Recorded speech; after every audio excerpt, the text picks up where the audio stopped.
दोस्तों, एक कहावत तो आपने जरूर सुनी होगी, अगर किसी चीज को दिल से चाहो तो पूरी कायनात उसे तुमसे मिलाने में लग जाती है।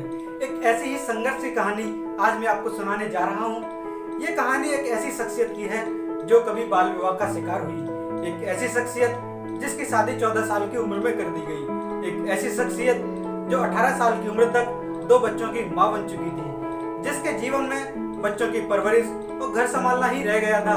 आज वो देश की जिम्मेदारी को बखूबी निभा रही हैं और उनके जीवन में इतना बड़ा बदलाव कैसे आया जानेंगे आज की इस वीडियो में। और अगर आप भी जीवन में सफल होना चाहते हैं तो इस वीडियो को अंत तक जरूर देखना।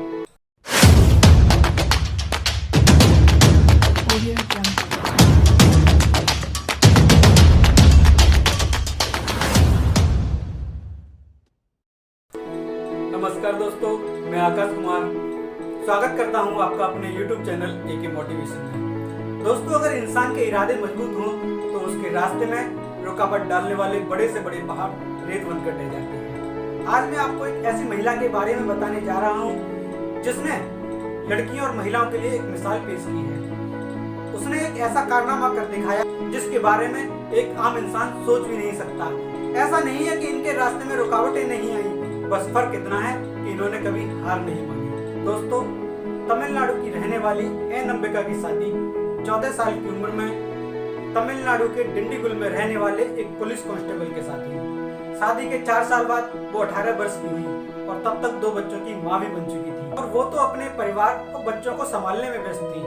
फिर उनके जीवन में एक ऐसा दिन आया जिस दिन उन्हें अपने जीवन का लक्ष्य मिल गया। एक बार की बात है, अंबिका अपने पति के साथ गणतंत्र दिवस की पुलिस परेड देखने गई थी।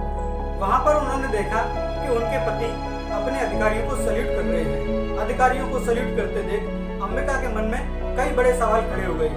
समारोह के अंत में उन्होंने अपने पति से पूछा कि वो आखिर कौन थे जिन्हें सैल्यूट किया जा रहा था। तो उन्होंने बताया कि वो IPS अधिकारी हैं और हमारे सीनियर हैं। बस इसी बात ने अंबिका के मन में हलचल मचा दी और उस दिन के बाद उन्होंने ठान लिया कि उन्हें भी एक IPS अधिकारी बनना है। लेकिन IPS अधिकारी बनना उनके लिए इतना आसान नहीं था, क्योंकि एक बात और मैं आपको बता दूं, शादी के वक्त तक वो 10वीं भी पास नहीं थी। इन सभी परिस्थितियों के बावजूद भी उन्होंने हार नहीं मानी और अपने सपनों को कमजोर नहीं होने दिया।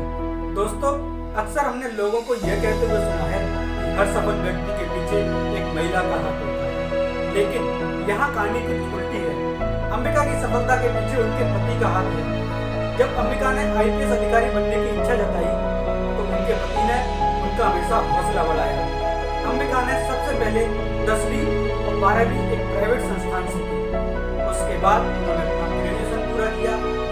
अब अंबिका को IPS अधिकारी बनने के लिए सिविल सर्विसेज का एग्जाम भी देना था, जिसकी कोचिंग डिंडीगुल में न होने के कारण उन्हें चेन्नई जाना पड़ा। ऐसे में उनके पति ने अपनी नौकरी के साथ साथ अपने दोनों बच्चों की देखभाल की। लगातार 3 बार फेल होने के बाद उनके पति ने उन्हें घर वापस आने को कहा और उनसे कहा कि सरकार ने हमें आवास की सुविधा दी है और जब तक मैं रिटायर होऊंगा तब तक मेरे कंधे पर 2 स्टार लग जाएंगे। लेकिन 3 बार फेल होने के बावजूद भी अंबिका का हौसला टूटा नहीं था।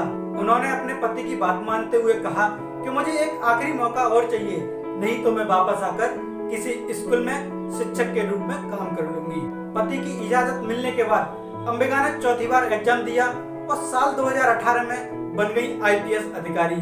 और IPS की ट्रेनिंग होने के बाद उनकी पहली पोस्टिंग महाराष्ट्र में हुई और आज अंबिका मुंबई के जौनपुर की DCP हैं और अपराधियों को सबक सिखाती हैं। साल 2019 में महाराष्ट्र सरकार ने इन्हें लोकमत महाराष्ट्र ऑफ द ईयर के अवार्ड से नवाजा। तो दोस्तों, IPS एन अंबिका की कहानी उन तमाम लोगों के लिए प्रेरणा है जो कहते हैं शादी हो जाने के बाद, बच्चे हो जाने के बाद करियर खत्म हो जाता है। अगर अंबिका बाल विवाह के लिए अपने माता पिता को या सिस्टम को दोष लगाती तो शायद वो आज IPS अधिकारी नहीं बन पाती। दोस्तों, इसलिए व्यवस्था और लोगों को दोष देने के बजाय उस सिस्टम से बाहर आने के लिए प्रयास करिए और सोचिए कि हमारे जीवन का लक्ष्य क्या है। दोस्तों, हो सकता है शायद आपके अंदर भी एक अंबिका छुपी हुई हो, लेकिन आपको उसे पहचानने की जरूरत है। तो दोस्तों, आईपीएस अंबिका की कहानी से आपको थोड़ी सी भी प्रेरणा मिली हो तो इस वीडियो को अपने दोस्तों के साथ जरूर शेयर करना। हो सकता है उनको भी ये वीडियो देखने के बाद थोड़ा सा मोटिवेशन मिल जाए। और अगर आप इसी तरह की और वीडियो देखना चाहते हैं तो इस चैनल को जरूर सब्सक्राइब करके जाना। और हाँ, कमेंट करके जरूर बताना कि आपको ये कहानी कैसी लगी। तब तक के लिए thank you, wish you all the best.